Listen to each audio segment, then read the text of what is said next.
Hey there. So, I was thinking the other day about my grandfather. He was a farmer back in our village in Bangladesh, and his entire life was governed by cycles. The planting season, the monsoon rains, the harvest. His worldview, his sense of stability, even his anxieties, were all tied to this beautiful, relentless rhythm of nature. If the rains failed, it wasn't just bad weather.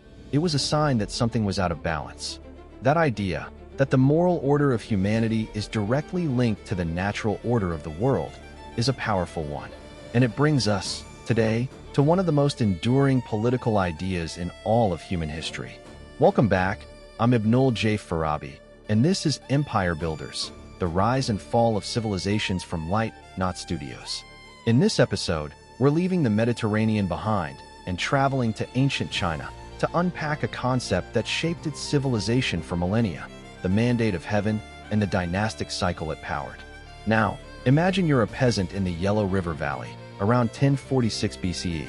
The Shang dynasty has ruled for centuries, but things are not good.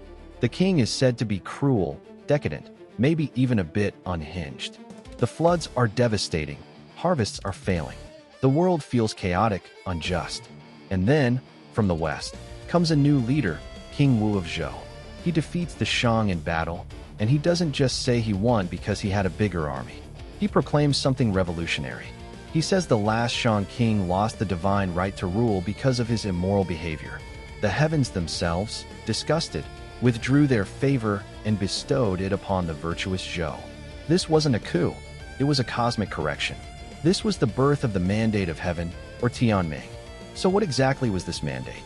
It wasn't a divine right of kings in the European sense, where bloodline was everything. It was more like a conditional contract. Heaven, this impersonal, moral force of the universe, would grant the right to rule to a just and capable dynasty. But there were strings attached. The ruler had to govern with benevolence, maintain order, and prioritize the welfare of the people. If he did, the cosmos would reflect that harmony. Seasons would be regular, harvests bountiful, disasters minimal. But if a ruler became corrupt, selfish, or incompetent, heaven would send warnings.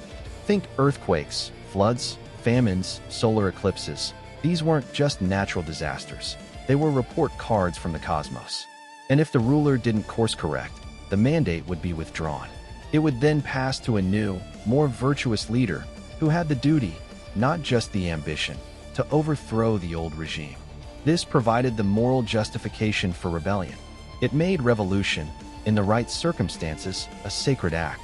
And this is where the concept becomes a cycle, the dynastic cycle. It's a pattern so recognizable it almost feels like clockwork.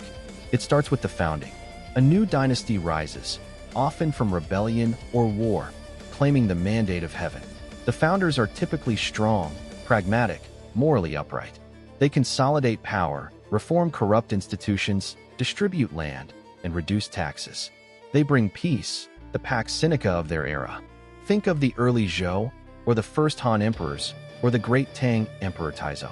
This is the golden age, the springtime of the dynasty. Then comes the consolidation and peak. Administrative systems hum, borders are secured, arts and culture flourish. The dynasty seems unshakable. But slowly, almost imperceptibly, the decay sets in. This is the decline. Emperors are born in the purple, growing up distant from the struggles of the people. The court becomes obsessed with luxury and intrigue. Taxes creep up to fund grand projects or the elite's decadence. Land ownership becomes concentrated in the hands of a few, creating a desperate peasantry. Natural disasters begin to strike, and the people, and the educated scholar officials, start to read these signs as heaven's growing displeasure. Corruption becomes endemic. Finally, we reach the crisis and fall. A major catastrophe, often a famine triggered by flood or drought, becomes the final straw. Peasant rebellions erupt, like the Yellow Turban Rebellion that shattered the Han or the Red Turban Movement that challenged the Yuan. Provincial governors or ambitious warlords see the chaos and the withdrawn mandate. They rise up. There's a period of intense civil war where multiple contenders fight, each claiming that they now possess the mandate. The old dynasty falls, often in a blaze of bloodshed. And from the ashes, the strongest, most capable, or most politically savvy victor emerges, founds a new dynasty, and the cycle begins anew. They claim they have restored the harmony between heaven and earth. And for a while, they usually have. What's fascinating to me, as an engineer and someone who builds systems, is how brilliantly self-perpetuating this idea was. It was the ultimate operating system for Chinese political legitimacy for over 3,000 years.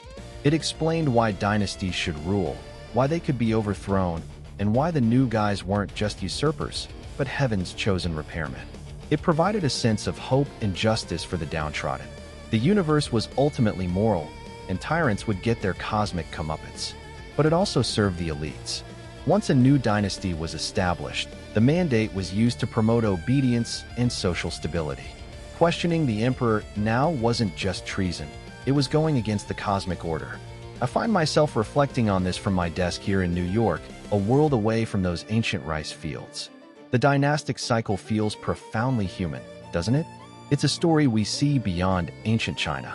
It's the story of institutional decay, of the distance that grows between rulers and the ruled, of the way success sows the seeds of complacency.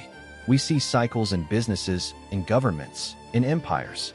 That initial visionary drive giving way to bureaucratic bloat. The founding mission fading into empty ritual. It's a warning about the importance of staying connected to your foundational virtues, to the people you serve, whether you're an emperor, a CEO, or just someone trying to build something meaningful.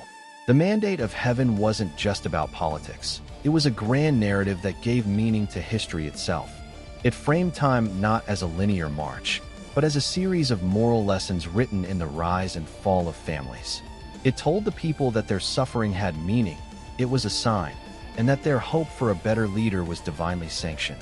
This idea was so powerful that the last dynasty, the Qing, fell in 1912 in part because of it. Widespread famine and foreign humiliation were seen as clear signs the mandate was lost. Even Sun Yat-sen's revolutionary movement tapped into that ancient rhythm.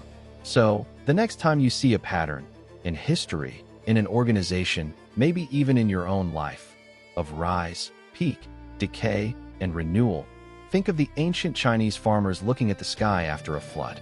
They saw not just destruction, but a message, a reminder that authority is a stewardship, that harmony is the highest goal, and that no rule, however mighty, is permanent if it loses its moral compass. The cycle turns, always. Thank you for listening to this episode of Empire Builders. If these stories of the patterns that shape our world resonate with you, please do share the show with a friend or leave us a review. It helps more people find these conversations. For the transcripts, further reading, and a bit more about me, Ibnul J. Farabi, you can visit our production home at Light Not Studios. https://www.lightnotstudios.com. Until next time, take care.